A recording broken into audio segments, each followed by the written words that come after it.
Welcome to Minot Talk or Indie Talk. It's Thursday. It's Indie Talk. Bro, it's one big day for me this week. It is. That's fair. Just been busy doing all the things, going all over the place. Yeah. Starman himself, rocking it. I love to see it. So I have something for you, though. You have something for me? What do you got for me? What has 5 toes but isn't your foot? What? My foot. Guess what? What? Father's Day is coming up, and we're doing dad jokes. Hey, I got one. What did the farmer say when he lost his tractor? What? Where's my tractor? No. And good morning to everyone watching. Thanks for stopping in. Good morning. We're gonna actually do the week of Father's Day. We're gonna break out the dad jokes. It's gonna be great. We're gonna have a 5 or 6 or 7 or 8 minute session on that. Yeah, we're just gonna riff back and forth the whole time. Should we go and get some the best burritos in Minot again? We should just bring Go food with, and dad jokes. Go with what one should we do this time? I have an idea, but I want to hear it from you, buddy. Of where we should eat. Of which, yeah, we got to have a competition, right? Oh gosh, what's your idea? You clearly have an idea. I'm ripping off the top of the head. Yeah. Well, I feel like we need to break out the good old food truck one again. Son of a brunch. No, he'll say it. And we should break out the one that didn't get used last time, and that is Ella's Teca. Ooh, that's a good call. It's a good call. See what they have going on there, man. I agree. We might have to do that. Swing in and get some good stuff. Dad jokes, Dad burritos. jokes and burritos. Sounds like a good Father's Day episode. Is that going to be the day of the debate? Is that what we're going to do? Instead of having a real show, we just have burritos and... No. Also, speaking of, June 17th, if you by chance haven't heard, we're hosting a mayoral debate downtown Minot, 6 p.m. at the Mouse River Players Theater Club, or Theater, downtown. Going to be a great time. We have all 4 candidates that are so far announced they're running are all committed. And yeah, I look forward to that. We're going to plug that every single episode. Yeah, Thursday, June 12th is when we're kind of looking at this. That's going to be the dad day jokes and burritos. So Father's Day is that weekend. Yeah, June 15th. Sweet. It's good to know. Do you want to know what June 17th is besides the debate? What is it? My daughter's birthday. Is it? Oh, that's unfortunate. You're skipping her birthday for the debate. She'll have to come to the debate. She'll love that, I'm sure. She'll love that. Will she notice? Bro, I will. Exactly. You'll feel bad about it. So your wife will give you a look about it. Yeah, we'll see.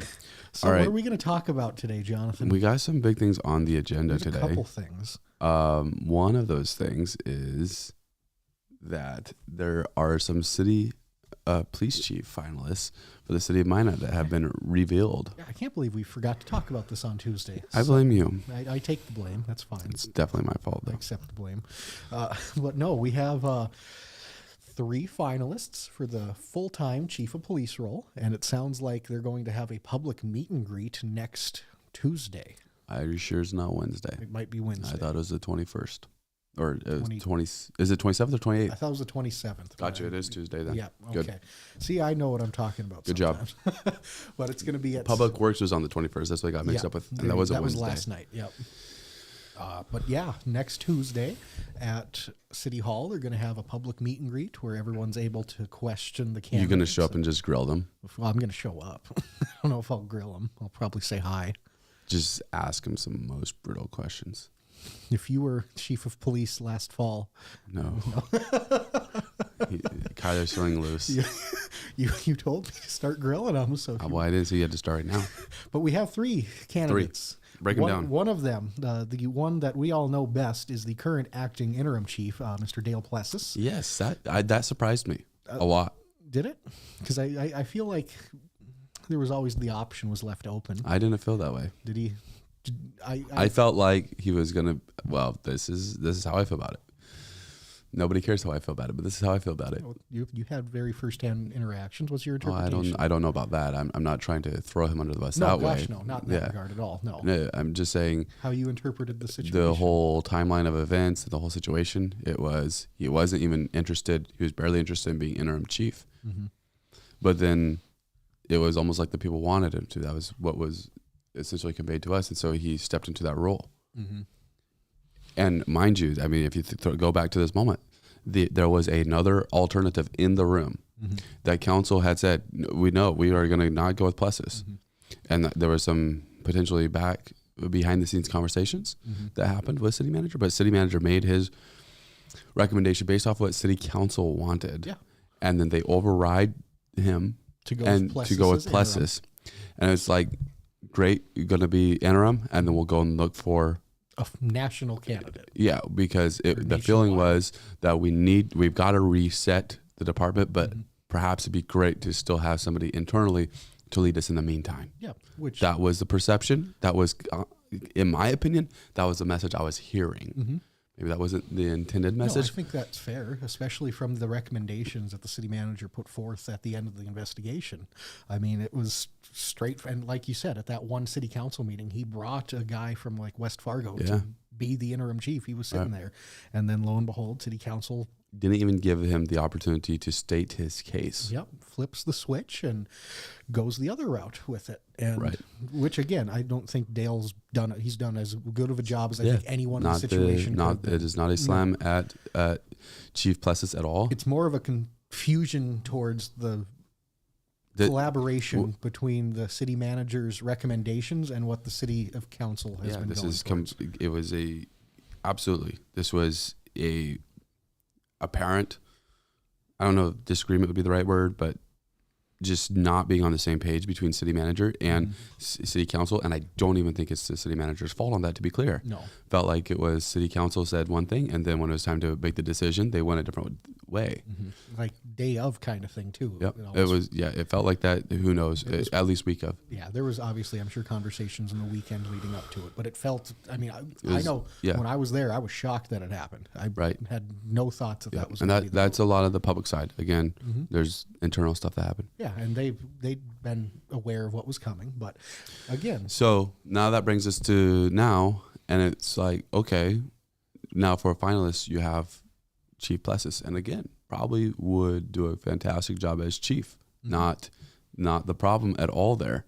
And if he is chief, I hope that we're able to have a good relationship and have some chats. I hope he's, hopefully he's not exclusive to other podcasts in town. Yeah, I know, right? Some of the other local ones going around right now. But no, I do really think that he would do a fine job. But I just think so much of the principle is that this is the perfect opportunity to, if you want to reset and get something external, this is when you do it. Otherwise, you have to wait another 5-10 years. One of the problems with the apparent problems, publicly perceived problems, is that the police department is very connected, and that felt like what was leading to some of the complete garbage that was coming out in the investigations and stuff like that. And on that principle alone, it feels like perhaps maybe getting an outside candidate, a very qualified outside candidate. And honestly, I know some don't love this because when you bring in an outside candidate, you risk them not sticking long term. Yep, they could rock the boat and make people mad and want to leave. Or on the flip side, like you said, they could not feel comfortable with the situation and leave themselves. And I mean, they better feel comfortable with the situation enough to stay around, because they should be very aware. But what I'm saying is they might only be there for 5 years. Yeah. But honestly, I think that's fine. I agree. I don't know that we need another 20-year chief right now. Maybe the next one. But right now, we need a solid person that's going to go and set great direction, that doesn't care about this person's related to this person. So if I do this, then I'm going to affect this in the community. I'm not even talking within the police department. And not that Chief Plessis thinks about stuff like that at all. I don't know. It's not a slam at him. I'm just saying, if you bring in an outside voice, you don't have to worry about any of those. No, there's not even like a subconscious kind of contemplation that goes on at that point. It's very small. And when you're that outside person that doesn't have any links or connections, you don't have to even, again, subconsciously worry about that stuff. Right. And again, Chief Plessis, he's been the interim chief since September of last year. He's been with the department for over 23 years. He's previously worked in the crime prevention bomb squad units. He went to the FBI National Academy. He's been in Minot for a long time. I don't think qualifications is a lacking deal. It's not at all. I want to be very clear. Like, in a natural progression, it seems like he would have been a very high quality candidate. Like, say a year ago, Klug just retired. Yep. And at that point, Plessis would have, like say Plessis becomes chief then, and there's no questions asked. Right. Effectively. I mean, it's that's fine at that stage. Yep. But with everything that's happened in light, it feels like this is the time for, if the city wants to make a change, they should make that change. Yeah. And those two potential change candidates that they have bringing it, originally it sounded like there was 4 that they were narrowed it down to, but one of them dropped out last second. That was a little interesting. Not sure why that happened. But the other 2 that they're going to bring in, the first one, his name's Michael Fry. He is a retired lieutenant from the Minneapolis Police Department. He's done has a lot of experience with civil unrest response. He was there during COVID and everything. He's done Homeland Security, SWAT operations. He currently teaches at Bismarck State College and is also the chief of their campus police right now. Has a master's degree in Homeland Security and Emergency Management, and he also helped launch Minnesota's Office of Animal Protection. So really, very good. Yeah, very interesting candidate. He seems, just looking at his picture, I have no idea. He looks a little younger, but yeah, I have no idea what actual age is. Getting information on some of this has been difficult. A little bit. Do you know why he left Minneapolis or no?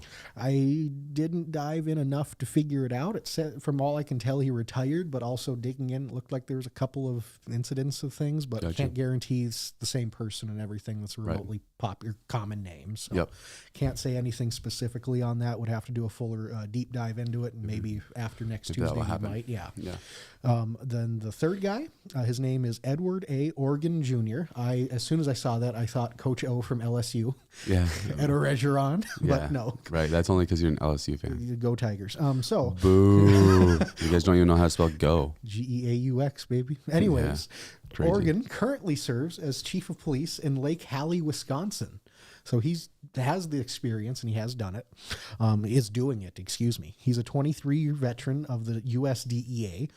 He served in cities like New York, Detroit, Richmond, Virginia, so he's been in some of the biggest cities that you could in the country. He also held a senior DEA leadership position when he was in Buffalo, New York. And he's a graduate of several FBI and national law enforcement and leadership programs. And then he has some specific interests in mental health, homelessness, and substance abuse, which are some things that Minot certainly struggles with. So to be fair, Lake Hallie, Wisconsin has got 7,000, almost 8,000 people. Mm-hmm. And department set up with 1 police chief, 2 sergeants, 1 corporal, 1 detective, 12 full-time officers, 2 reserves, and 2 full-time office clerks. So it's a lot smaller department. Yeah, being in charge of that, it's not nearly the volume. Still, you get the experience, though. Yeah, and while not being directly in charge of that larger group, he has worked as a part of a larger group before, a much larger group. But to be in charge of, it's a smaller, but it's the general idea that he's able to build off of that and grow into the next role kind of thing. Yeah, and if you look at his picture from his official picture, we'll have to change out the picture we have on the website because it's pretty sweet. Is it his headshot's pretty good? Yeah, they did well. I love it. That's good. Yeah, ours was, I cobbled it together the other afternoon when we had everything put together. That's right. You can go to mynotdakota.com, check that out. Yeah, full article, full write up on a little summary of all 3 candidates and info on. It is at No, it is Wednesday, May 28th from 6:30 to 8. Excuse me. It's not on the 27th. I lied. When is it? Is it the 28th? It is the 28th. I knew it. You were right. Jonathan's I knew it. right, everybody. I was wrong. So looks like Wednesday, May 28th, 6:30 to 8 at City Hall. So yeah. Do you know why I knew that? Because I knew I wasn't going to be able to go. Because it's Wednesday, of course. Wednesday. There. I'll try. That's not very nice. City needs to think about that. People go to church, man. You're right. High schools don't do nothing on Wednesdays. People go to church. Exactly. That's what I'm saying. So now you'll have Kyler sitting there all alone. All by himself.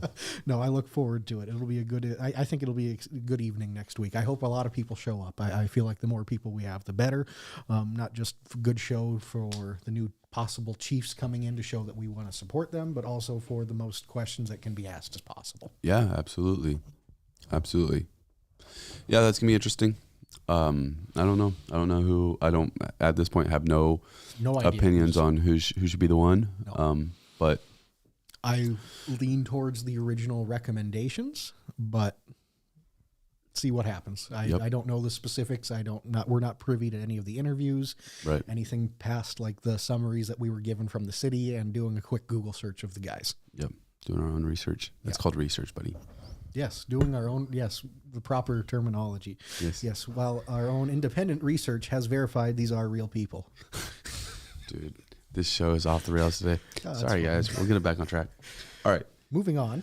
Moving on. Is there any final No, points on that? I think we covered it well. I think we covered it well. I think next up is some breaking news that came out. We were aware of it. Heard some whispers over the weekend. We honestly just did terrible research. But City Manager Harold Stewart is simply a finalist. Mm-hmm. And this is one of those awkward things of working in public service. Mm-hmm. Because, like, if I was a finalist for a job and I had to talk, and I worked at a company and I was a finalist for a different job, I would not tell my boss until I was hired, right? Yeah, 100%. That's how that works. Mm-hmm. In the private industry. Essentially. I mean, there might be times where you have a special, unique relationship with your boss. I'm not talking about those times. Generally, that's how it works. Speaking, in the private sector, if you're looking at something else outside of what you're doing, you're not going to tell your bosses that you're looking for something else. Right, because they're like, well, if you leave, I got to replace you. And now I know you want to leave. And so now... It can create some awkward interactions. But when you're in public service, all of this is very public. Yep. He applies for a job. We ran into this with Dr. Steve Shirley a couple years ago. Yep. He applied for, I believe it was UND or something like that. Mm-hmm. And he's like, guys, like, you have to understand, I love it in Minot. Mm-hmm. I'm happy here, but I'm also looking at my career. Yeah. So if there's an opportunity to go into UND, then I feel like that'd be a good step in my career, and good for him. That doesn't mean Minot's a terrible thing. Mm-hmm. And so that's kind of, although the email that was sent out by Harold Stewart, City Manager Stewart, brought more context a little bit. That's what's going on. Like, hey, I want to make sure that for my career, I'm in a comfortable spot where I think is the best place for me to thrive long term. From a personal standpoint, it's just taking that next step in your career. Yep. You've been building up to becoming a city manager of different places, and now you're getting potentially an opportunity to go to the next bigger place. And on top of that, like, there's probably a lot of opportunities, but there's probably not a lot of opportunities. Mm-hmm. I mean, it's like there is, but there isn't. The next step, because they're going to be looking at population a lot, just like we did for this chief in Lake Hallie, Wisconsin. Mm-hmm. So he doesn't want to go to a town that's 25,000 because that would be considered a step down in his career. Mm-hmm. Yeah, and Lakewood, Washington's the town that he applied for and is a finalist. It's in around 60,000. Yep. But he may not be able to get into a town that's 125,000 because they might feel like that'd be too much of a stretch. Mm-hmm. You know, we would like to see you more at 80,000 before you jumped above 100. You know, whatever their viewpoint was. So it's like while there's a lot of cities in the U.S., there's probably only certain ones, and I mean, everybody hopes that their city manager stays for a few years. Exactly. You want to see some of that continuity. And again, I think the biggest thing with this whole thing is you can't necessarily blame Harold for doing it. No. It's just the context of everything that's happened in the city over the last year. I want to talk about that in a minute. Okay. For sure. I want to talk about Lakewood for a minute, though. Go ahead. Because at the end of the day, I have not been to Lakewood. Okay. Sadly, I've not been to Seattle. Okay. And Oregon, excuse me. Yeah, I'm from Oregon. But it's 45 minutes south of Seattle. Mm-hmm. Like, hey, that's also something, although completely different dynamics. And for better or for worse, that can either be viewed as a massive positive or a massive negative, depending on how you feel on that. But if it's a positive, that's a huge positive. What? Thriving sports community, Yeah. Thriving a lot of different things like that. So it completely, you're in a suburb of the big city. That's kind of neat. I'm sure the challenges are completely different. Wholly different, yeah. And especially how things are probably intertwined between Tacoma and Seattle. Yeah. And you and Lakewood at that point. Like, right. that's Yeah, but so it's a Tri-City area. Mm-hmm. And so Tacoma, yeah, it's a big city, but Tacoma's Seattle. Yeah. It's all the same. Yeah. Yeah. It's like when you're looking at Minneapolis, St. Paul, and you're talking about like Eden Park. Yeah. Or at Woodbury, any of those. And right. Like, let's be honest. And Tacoma's probably bigger than both of those. Yeah, exactly. Tacoma's probably closer to what St. Paul is in population, but Minneapolis, St. Paul are a lot more distinct. Yeah. But Lakewood is more of the, like, you're talking about... That's a true suburb. Yeah. You're talking about one of those that you're driving into Minneapolis with and go by that. And, that's a lot more similar of an example for those. Yeah, so that'll be interesting. Yeah, St. Paul is 303,000, and Minneapolis is 425,000. Tacoma is 222,000. Okay. Seattle is going to be way bigger. Yeah. 755,000. Okay. And then Lakewood is like a suburb to all that. I got you. So it's not just as simple as looking at a map, I don't think. No. I'm sure lines probably blur, and it's like Right. you have a street, one block is one city, the Well, next block is another. I'm not sure if it's quite to that degree, but one thing that's interesting is, and other people have experienced this, when you go to a big city area like that, The metro, and you're in the yeah. metro area, you're like, oh, this is 2 miles away, and then it takes you like 15 minutes. And you're like, how in the world does 2 miles take 15 minutes? So 45 minutes Yep. might be like 30 miles. yeah, exactly. But And it's 45 minutes could also be like an hour and a half, depending on traffic. right, yeah, it could grow. So interesting stuff. Yeah. Good for him. Talking about the dynamics, though, Mm-hmm. I think, in my opinion, things changed after, because we talked about Yeah. Plessis, Feels like that was that situation there. because, and I don't like to bring up hairy things, but at the same time, if we're just speaking plainly, what happened at the end of that meeting? Harold Stewart brought up the fact that he had yet to receive his yearly performance review Gotcha. and made that publicly known and stated that he wanted Mhm. it done. Yeah. I mean, I'm not saying there's anything extra to it, but it just feels like they're created. Maybe a wedge is the best word. And That happened. I understand something like that's like an iceberg. It's been developing for a while. And we finally got to see the tip of it. Mm-hmm. But it felt like that was the capstone of it. Mm-hmm. Like, all right, guys, you told me to go do this. Mm-hmm. I went and did my job. And then when it was time for me to do it, you guys said no. Yeah, throwing it in the trash at that point. And that's for better or for worse. Mm-hmm. Yeah, not That's- saying that was the right or wrong decision on the city's part by any stretch. It's Yeah. just showing what this dynamic would do Yeah. if you're in Harold's shoes, the Right. city manager's shoes.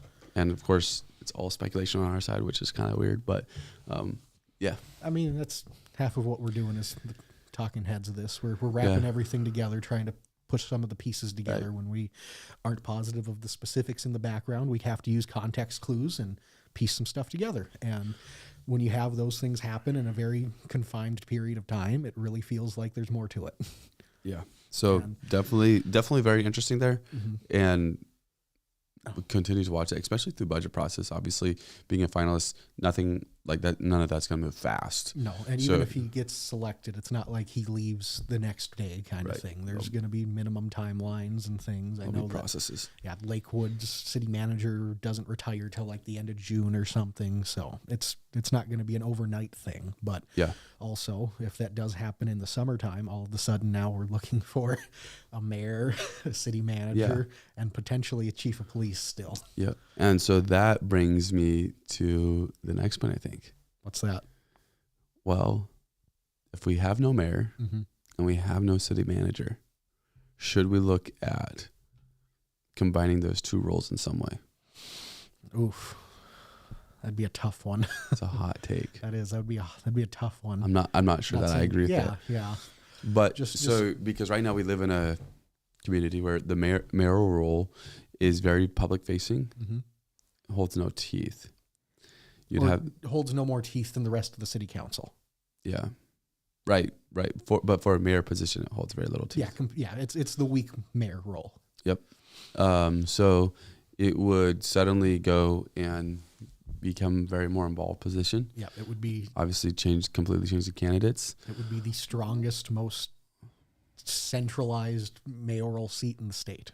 If Yeah. that were to happen. So I don't know, man. That would be that would be a wild one to see. I don't know. That would be an incredible consolidation of power in Minot if that were to happen. I'm not saying it's You still have an assistant city manager. yeah, and that's what I was going to get to next. At that point, how much more of the role of the city manager does the assistant city manager actually take on? I mean, you're going to go and make the mayor position city manager position somewhere between 150K and 200K, I think. Mm-hmm. So you're going to make the mayor position like 150K or plus. So you Okay, expect them to be able to do that job. Yeah, it's at going to be that a point. full-time job. Yeah. Mm-hmm. That would be a tough one. It would be, Yeah. I could see it happening, but I just don't know. Again, Oh, yeah. this I don't know goes if I back could to- see it happening.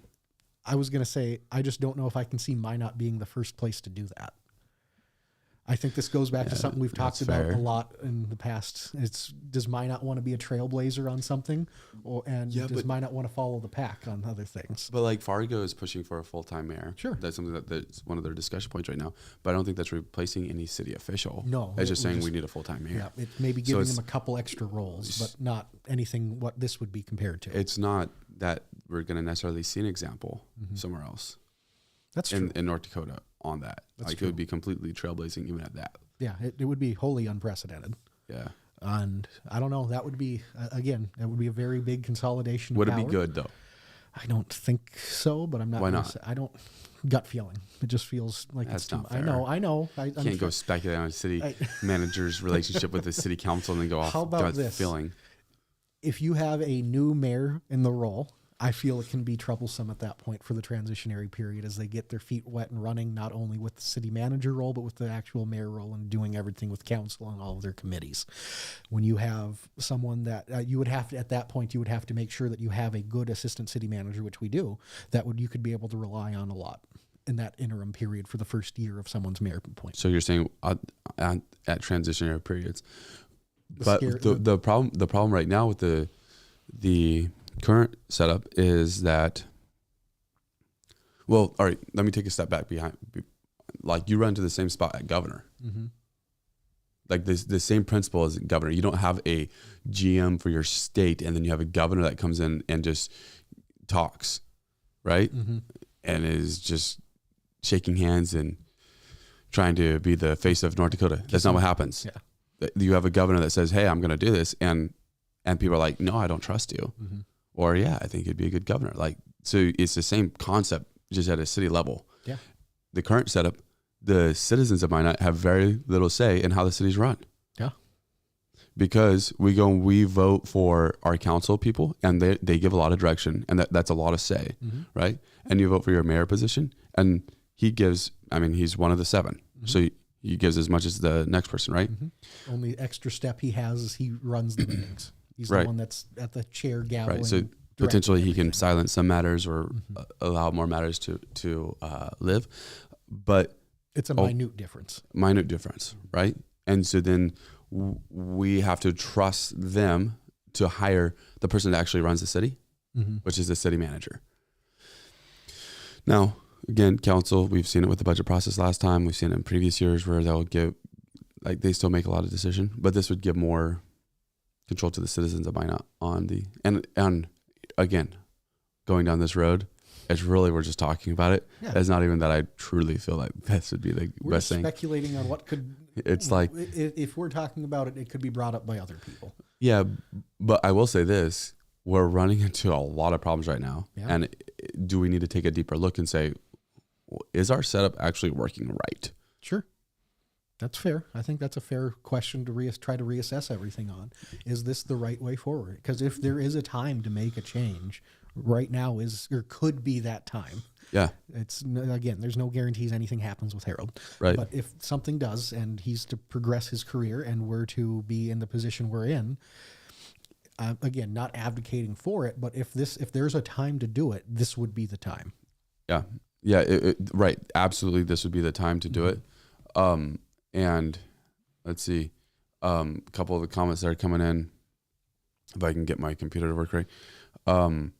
See them all. I can't read them, but I can see them.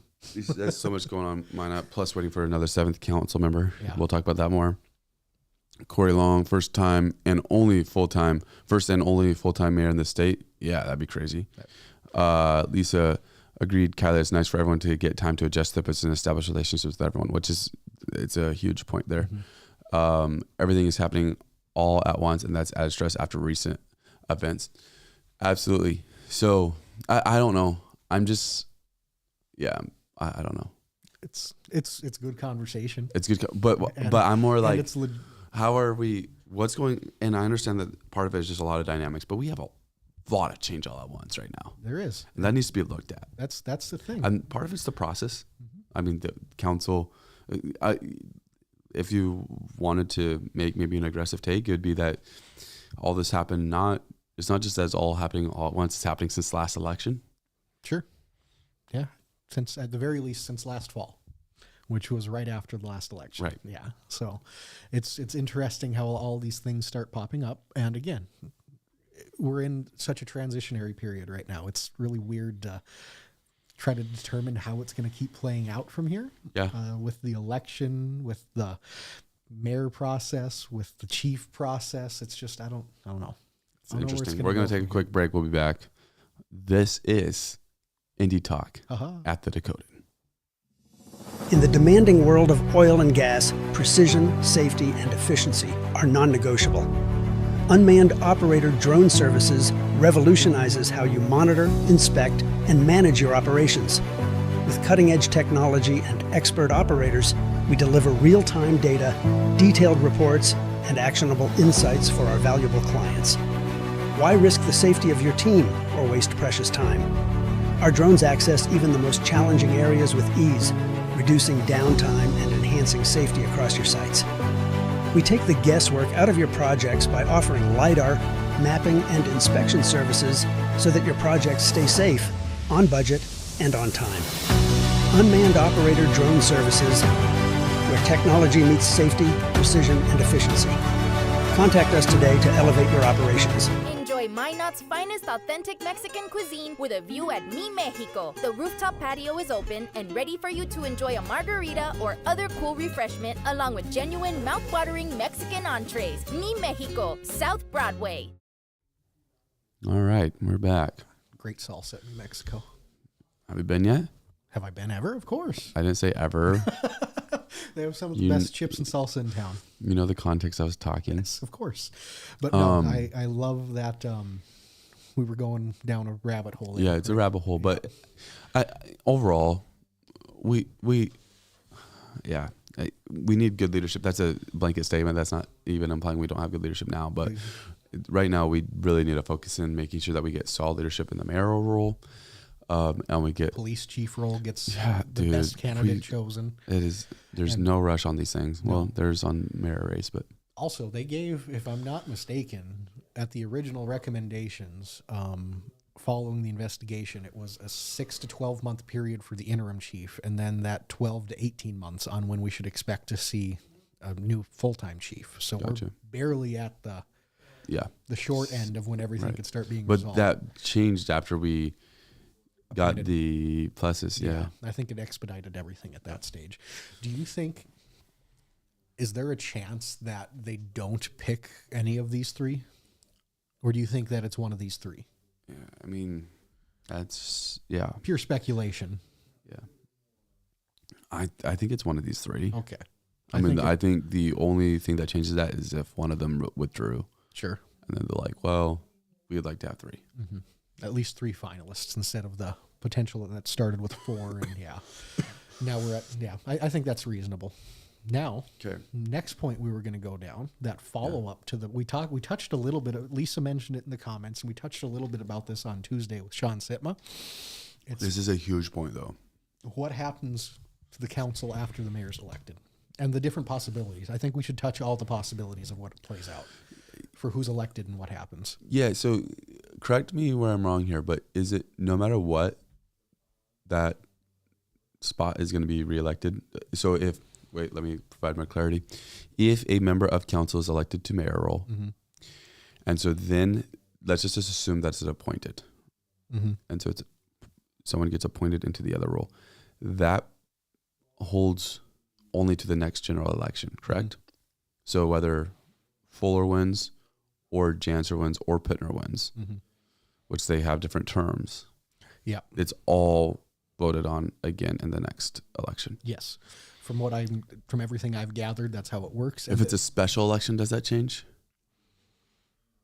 I don't know that. We'll have to look that one up. I'm pretty sure that they're going to push it to the next election regardless, unless, of course, that the city calls for a special election. That's what I'm saying. Like if the citizens, but I don't know if there's enough time. It sounds like there's not enough time for that to happen, but it could barely squeak through potentially. Could be a couple weeks. Right on the edge. Yeah. And so when you're looking at that, at the bigger picture, you take, I don't know, there's a couple different angles of the whole thing. You can have Pittner and Janser. If they win, either of them win, it's effectively the same result. in the big picture. You have as far as terms and yes, stuff like term that. limits and everything, and terms. How that, or not term limits, the terms Right. of it all. Excuse me. You have two guys that are coming near the end of their term. So Yep. whenever, we'll just assume someone gets appointed at this point. Whoever gets appointed serves out the last 6, 7, 8 months of that term, and then next June they get elected to a full 4-year term. And so if either of them are elected, they would have to appoint that 7th person. The interesting ones are if like Fuller or Royce get elected, and not, it just adds a little bit extra fuel to what could happen. If it's Fuller, they could still appoint someone to fill out the remainder of till the next election. But at that point, and again, we will have to double check to confirm this, but I believe what happens then is, so say someone gets appointed, so they fill out, they're Yep. appointed for the next 6, 8 months, whatever it is. And then come June, there's an election for that seat to fill out the remainder of the term. Just So the it'd be term. This 2 happened to years. Scott Burlingham. Yep. So it would be about 2 years that they would have on, and maybe it's the person that got appointed runs and wins. Because Roscoe Striley was appointed to that seat, right? And then Scott Burlingham won in the election Yeah, and that finished fall. out the term. Yeah. And that's the interesting one with that. So maybe there's a couple different ways it could end up going, but that's how it would likely end up playing out. And then, of course, the other option, if Josiah Royce or if anyone else gets into the election that's not on council, Then nothing changes. then there's no need for a 7th person. Yeah. You have that. He is that would be the 7th person. And so that comes down to, I mean, so many things have already been getting pushed off till after that election. Yeah. And then on top of that, how many other things could end up getting pushed till Yeah, after it? and what you're talking about being pushed off is actual votes. So what's going on right now is, and it makes sense, and I'm not criticizing that. I want to be clear. No, I completely understand the reasoning and logic for holding off on the votes. But when there's a tight vote on a contentious, not contentious, but on a weightier subject, then what's happening is some are saying, hey, maybe we should just table this one until we have a full council, because this is going to affect Minot, not just for this budget cycle, not just for the next 6 months, but for the next 20 years. So maybe we should make sure we have a full council before we vote on this. And that makes sense. But as we mentioned on Tuesday, the thing that we're going to run into, and we're going to keep mentioning this because this is a huge thing that people need to be aware of.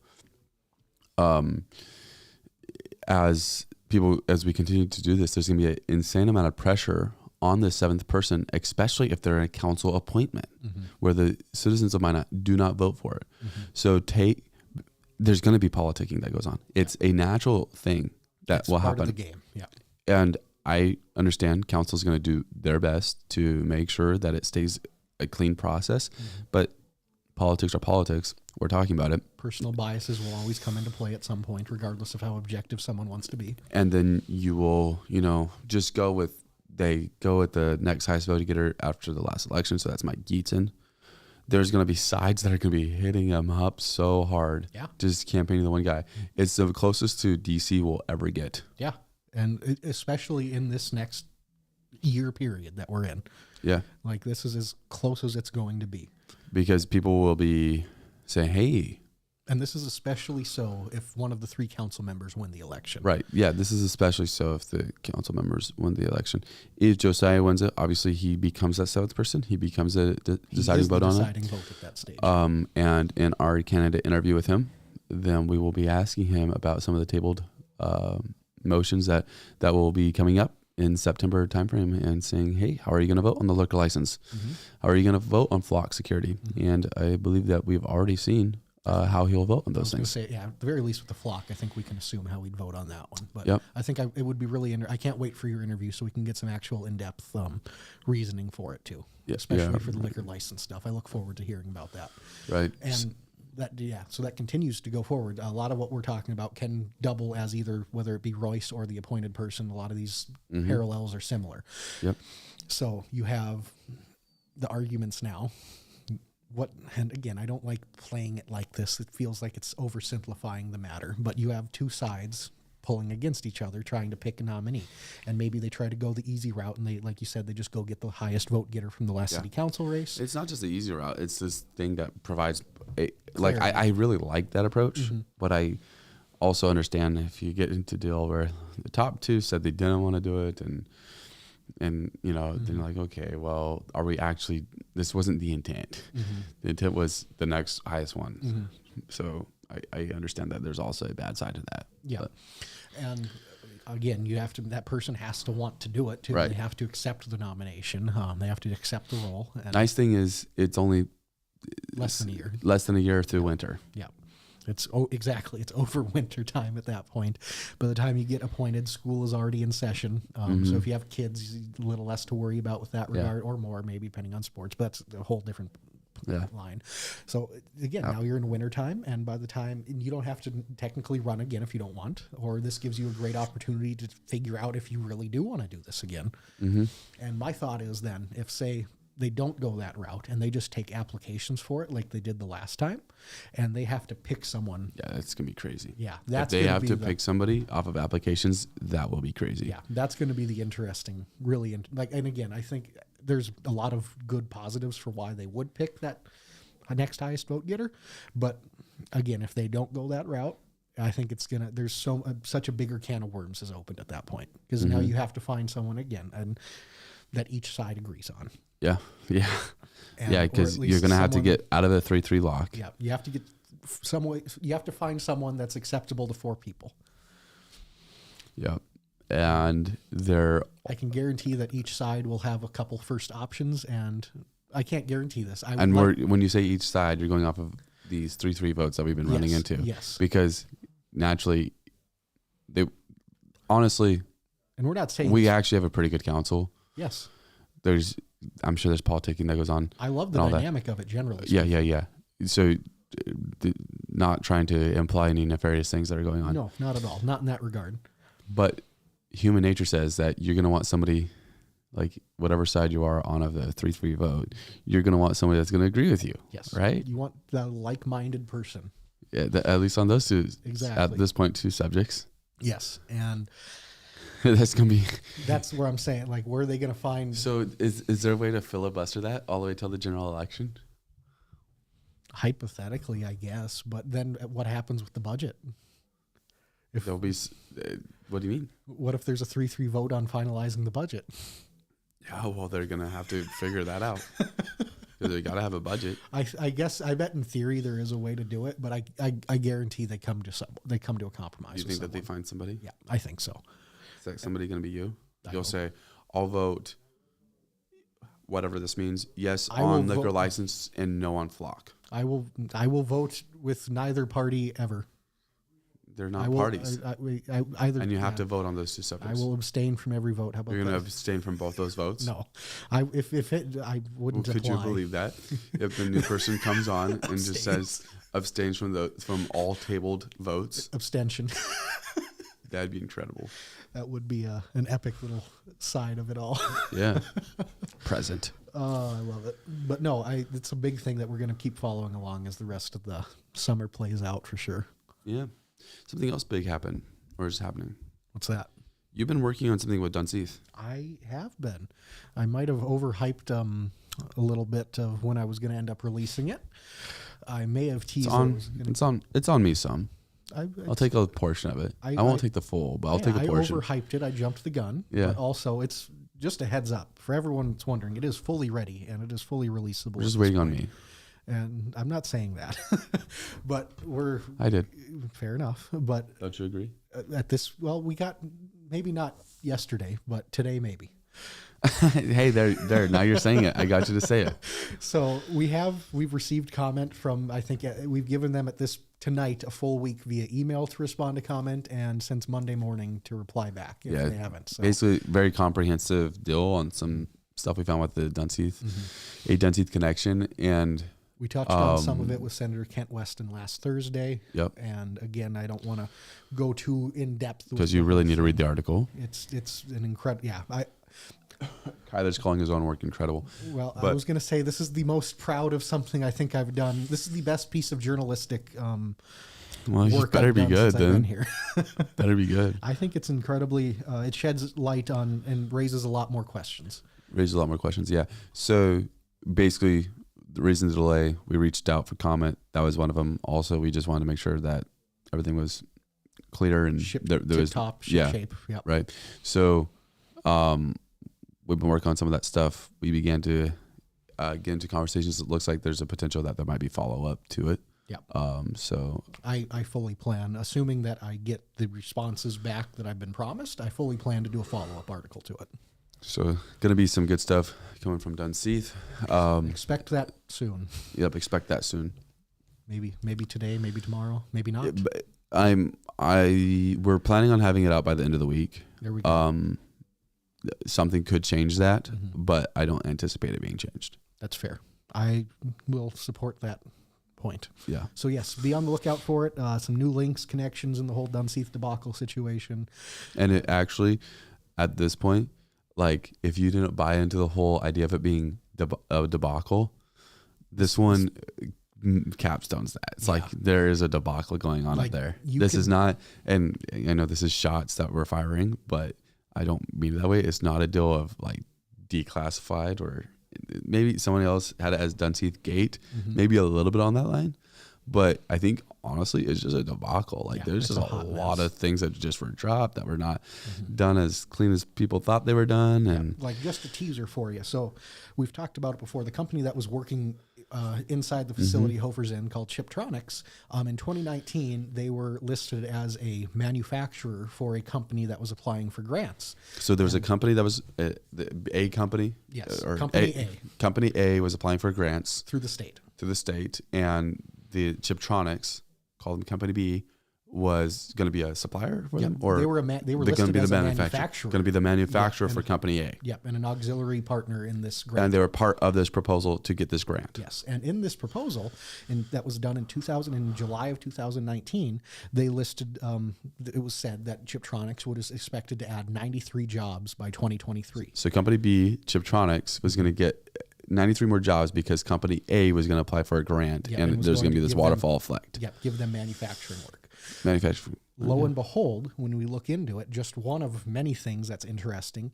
At that time, Chiptronics didn't even hold the active lease to the facility that they were claiming to be in. Okay, so they didn't even hold those, but at least they're a manufacturer. Well, if you look at the government websites, they were listed as a non-manufacturer for government programs. Interesting. So they're non-manufacturer, going to be a manufacturer in a facility that they don't have a lease on. And on top of that, going to create 93 jobs. Their sensitive equipment code, that's called a cage code, expired in 2018. So they didn't even have a cage code. Yeah. Was that necessary for that grant? Potentially, depends on the specific work that was done. And if not on this specific grant, it was applicable to other work that they were doing with the same company. So, it's going to be a good article. Questions. It's going to be a good article. Can't say nothing specific, but it raises more questions, I believe. More questions and answers are on the way. Yes. So, unfortunately. Crazy stuff. Yeah. All right. Well, some rapid fire before we go. Okay. I got like 2 minutes of stuff here. We got I haven't dug into it, but this Burleigh County auditor and treasurer situation just seems like a holy mess.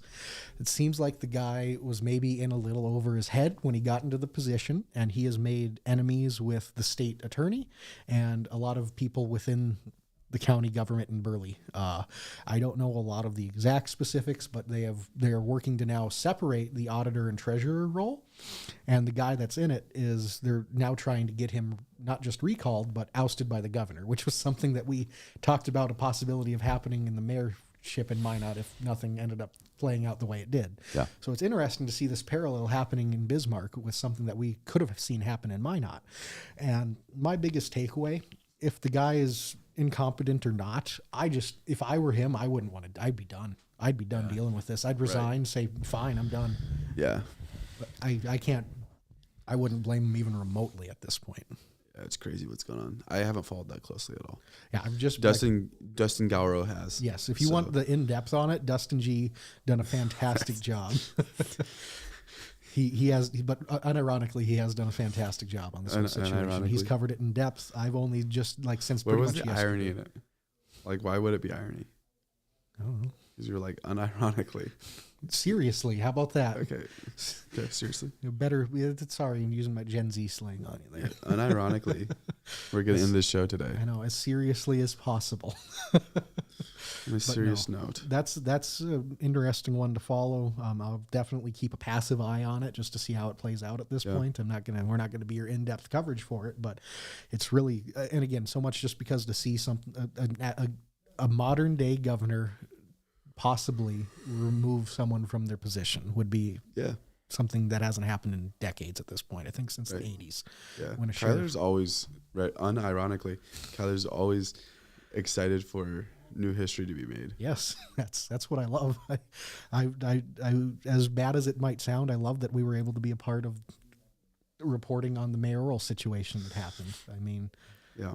it's Minot history, and now we have Bismarck Kyler's and Burley hoping County possibly in 100 making years history. that there'll be another guy like him that'll look through the archives of something and find articles that Kyler wrote. Who is this goober writing about This stuff? Kyler column. What a guy. He wrote some stuff wrote for like a couple years. He wrote about a train derailment. I'll have to go figure out what this train derailment Wow, was. this was the biggest ammonia train derailment in world history. Yeah. Wow. That's confirmed. But anyways, another big one on the national stage, unless you have anything other on the state.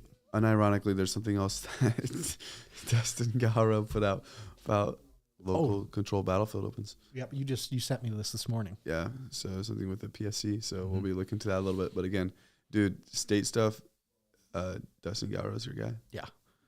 And it's also starting to take a slight step back since the legislative cycle isn't in session anymore. So you're finding like stuff that matters. Yes. Normally, if something's coming to the surface now at the state level, it's probably important. Yeah. Then only other thing I guess is probably relevant to mention, the big U.S. House budget bill passed last night, very late last night, early this morning, by one vote in the House, and now it's going to the Senate. We're going to spend a lot more money. Yeah. Good news. We're going to continue to spend money. Regardless of anything, whatever you might think on it, one way or the other, my biggest takeaway is that this is expected over the next 10 years to add almost $4 trillion in new debt. Well, that's good. I think new debt's good. If you talk to Kawasaki, whatever that guy's name is, the money guy, he says that having debt's a good thing. So 40 trillion. yeah, not a problem, man. It's fine, right? We can, as long as you're able to make that back, then you're fine. It's fine. We'll figure it out. Who cares Scary, that like man. a quarter of our federal budget is going to interest payments on our debt? Yeah, not a big deal. We have Not a big deal. $1 trillion We can in float that. military spending now. We can It's float that. fine. And yeah, Not a problem. if we just as a Kyler-ism, if we're Unironically. yes, I am not I one way or the other, all of the cuts that are being made are very contentious. That's how cuts go. Yes, exactly. But I just want to see cuts across the board. If we're going to do it, cut everything. Don't just cut certain things. Okay, what do you want to see cut? The military budget specifically, from $1 trillion, it's up to $1 trillion now. Yeah, I feel like there's a couple $100 billion that we could take away from that. yeah. That's my biggest one. Yeah, you're probably right. I'm not 100% on you, with you on that one. There's a lot to it. But I would understand that there's probably some excessive spending there somewhere. Oh, yeah. I mean, it's, And if there is, then we should get rid of it. So I'm with you on that. I just want to see a balanced And budget. I will say this though, it is unfair that you get to certain topics of the budget and you're like, don't touch it because we want to protect that. And so then it's like, okay, well they're also spending $500,000 a year on coffee, so maybe we should fix that. I'm just saying, just because it's your pet project doesn't mean that they Right. shouldn't be Audited as well. Yes, exactly. So as far as like anything like that, for sure, if it's justified and it's actually needed, then I don't know that it should be cut. I get that.